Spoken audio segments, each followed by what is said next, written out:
going to be a very busy morning after that chat with Brooke Van Velden, and already busy. The original premise for talking to Winston Peters this morning was the apparent softening of New Zealand First's attitude on immigration and the immigration of rich foreigners to New Zealand.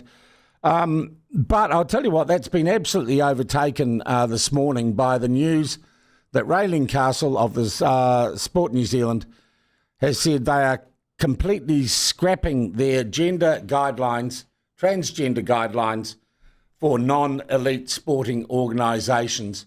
And they're doing that as a result of, I think, some work by the man who joins us now by video link and his party, New Zealand, Winston Peters and New Zealand First. Good morning to you, Mr. Peters. Your reaction to the news coming out of Sport New Zealand this morning?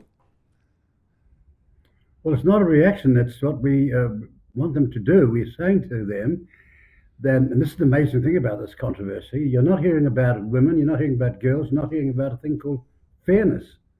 When that is what it's essentially about. We'd have said to them, what regime you're running now is not fair, it doesn't work, and we want to ensure that a woman gets onto a court, into a swimming pool or onto a field, or dare I say it, gets into a weightlifting contest. She is not being defeated by blatant unfairness. Or a boxing ring, or a swimming pool. Mr. Peters, we first talked about this and we raised this issue months ago. It seems to have taken an awfully long time to get to this point. What was the hold-up? Were National not on board with you? Was Sport New Zealand mucking you around? It took a while. Well, I think you could call it a combination and variation of all the above. The truth is that, this is the way it is in our bureaucracy, and dare I say it, in some of these taxpayer-supported organisations.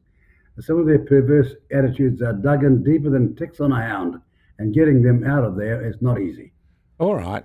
We've just been talking to the Minister of Internal Affairs, Brooke Van Velden, about a report for proposed changes coming out of the fire service, which talks about Aotearoa New Zealand and embedding kaupapa Māori throughout all areas of the fire service's work. This the ancient saying, those the gods would destroy, they first make mad. And we're seeing this constant madness over and over again.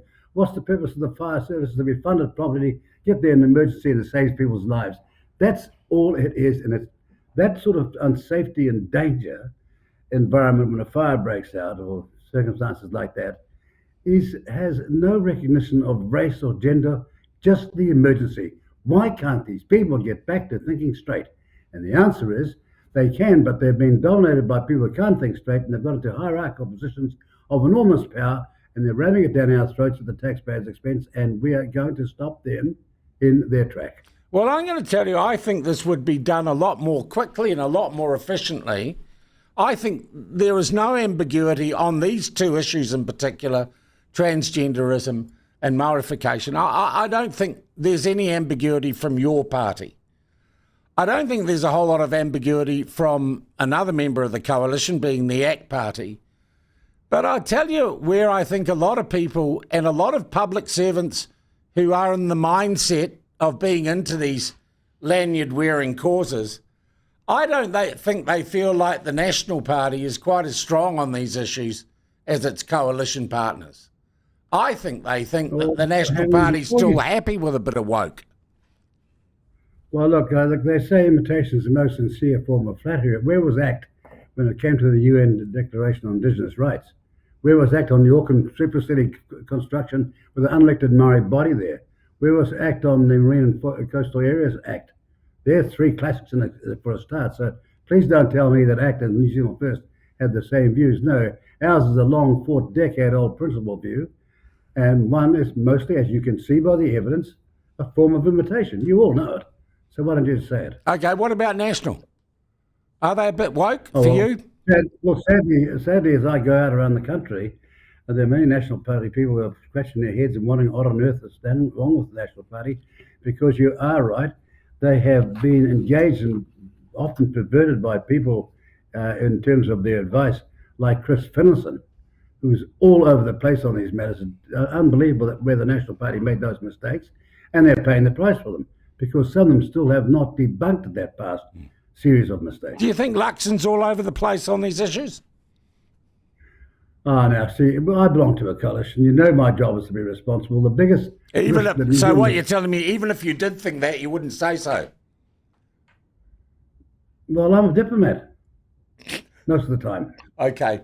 As Minister for Foreign Affairs, I also want your reaction to statements out of the International Court of Justice today that says if we don't do what the International Court of Justice wants on climate change and reducing our emissions, we might be breaching international law.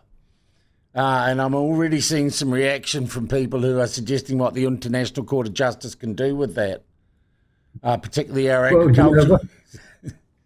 Our agriculture.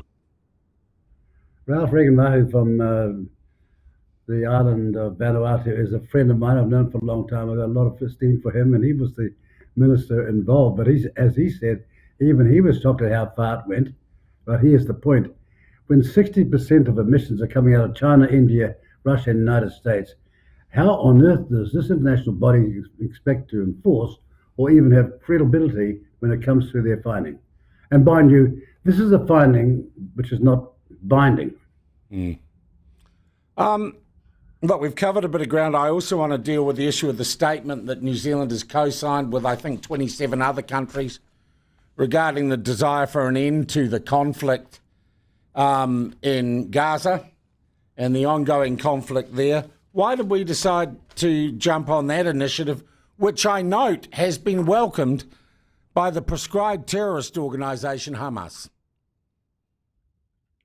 Well, our beliefs and our statements should not be, because the first thing we say there